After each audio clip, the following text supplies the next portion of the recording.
Hello বন্ধুরা, এই যে আজকে রবিবার আমার বড়দিন, সেই জন্যে দেখো জলখাবার খাচ্ছি মানে অনেক বেলা হয়ে গেল। 11:30 বাজতে চললো বোধ হয়, 11:30 তো বেজে গেল। ঘড়ির কাঁটা এখান থেকে ঘড়িটা দেখতে পাচ্ছি না, এই দেখো ঘড়িটা আমার। তো আজকে একটু পকোড়া করেছি। এই দেখো, এটা হচ্ছে পেঁয়াজ শাকের পকোড়া।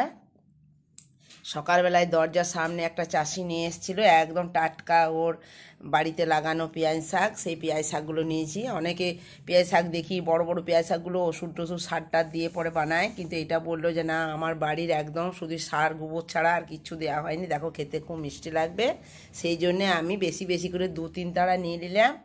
তো আজকে টাটকা পেঁয়াজ শাকের পকোড়া করেছি। দেখো ঝুরঝুরে কি সুন্দর হয়েছে পেঁয়াজ শাকের পকোড়াটা, আহা হা, মুচমুচে হয়েছে। কাঁচা লঙ্কা দিয়েছি, একটু আদা ঘষে দিয়েছি, ব্যাস। আর নুন, পরিমাণ মতো নুন তো দিতেই হবে।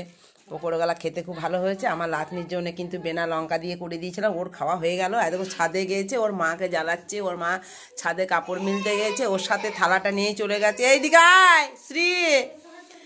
তো আমি মুড়ি খাবো। এই দেখো অল্প আমার কালকের ভাত আছে, ভাবছি খেয়ে নেবো। খেতে খুব ভালো লাগে আমার। তো ঠান্ডাটা একটু কমেছে, ঠান্ডাটা, সেই জন্য খাচ্ছি।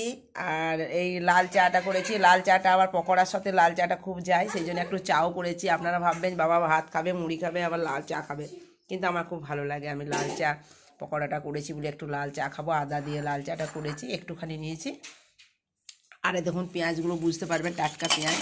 এগুলো তুলে পরিষ্কার করে ধুয়ে পেঁয়াজগুলো খাবো। পেঁয়াজগুলো খেতে কিন্তু খুব মিষ্টি লাগে।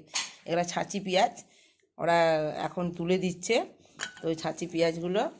আর একটু দেখুন গুড় গুলিয়েছি। আমি কিন্তু খেজুর গুড় আনিনি, আমি ঢেলা গুড়, একটু এলাচ, তেজপাতা, একটা লং দিয়ে পরে এই গুড়টা দেখুন একটু গলিয়ে নিয়েছি। এটা একটু গরম আছে, ঠান্ডা হলে কিন্তু খুব ভালো আঠা আঠা হয়ে যায়, খেতে খুব ভালো লাগে।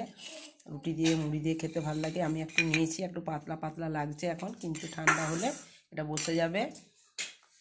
আর দেখো মুড়িগুলো খায়নি, লাতিটা আস্তে আস্তে নামছে ওইখান থেকে। এই দেখো একটা ঠ্যাঙা নিয়ে এসছে, ছাদে গিয়ে পরে সারাদিন জ্বালাতন করছে, বদমাইশ করছে। ওর মাকে জ্বালাচ্ছে, আমাকেও জ্বালাচ্ছে। আজ আমি ঘরে আছি, সেই জন্য জানতে পারছি যে মেয়েটা কত বদমাইশ হয়েছে। হাত দেখুন ঠ্যাঙা নিয়ে এসছে। মুড়ি খাওয়া হয়ে গেল, ছড়িয়ে নিজের পকোড়াগুলা সব খেয়ে নিয়েছে। লঙ্কা দিয়ে আনায় বেশ ভালো লাগলো, খেয়ে নিয়েছে। মুড়িগুলো ফেলে রেখে দিল।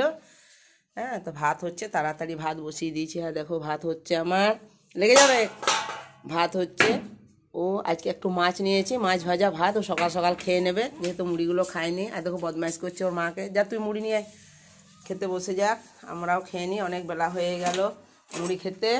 আর দেখুন আমাকে ধরে ঠেঙাচ্ছে, হ্যাঁ খাওয়াচ্ছি পড়াচ্ছে, আর আমাকে ঠেঙাচ্ছে। আর দেখুন এই বদমাইশ করছে, কেড়ে নে। ঠিক আছে, একে একটু সামলাই, তাহলে আমরা খেতে বসে যাই। ওকে একটু সামলাই, কি জ্বালাতন করে গো। এই মুড়িগুলো খেয়ে নিই। পকোড়াগুলো দেখে খুব লোভ লাগছে, কখন খাই। আমি 2-4টে পকোড়াগুলো ভাজতে ভাজতে খেয়ে নিয়েছি, নাহলে তারপর এবার খাবো। চাটা ঠান্ডা হয়ে যাচ্ছে, যা বসে যা। আর 4টে খাবি? ঠিক আছে, এখানে রাখছি। এরা লঙ্কা দিয়ে আছে, আর দিও না, খাবে লাও লঙ্কা দিয়ে। দেখো এটাতে লঙ্কা আছে, দেখো লঙ্কা দিয়ে দিয়েছি। আর তোমার খাওয়া চলবে না। ঠিক আছে বন্ধুরা, তাহলে আমরা টিফিনটা করে নিই। একদম অনেক বেলা হয়ে গেল, 12টা বাজতে চললো।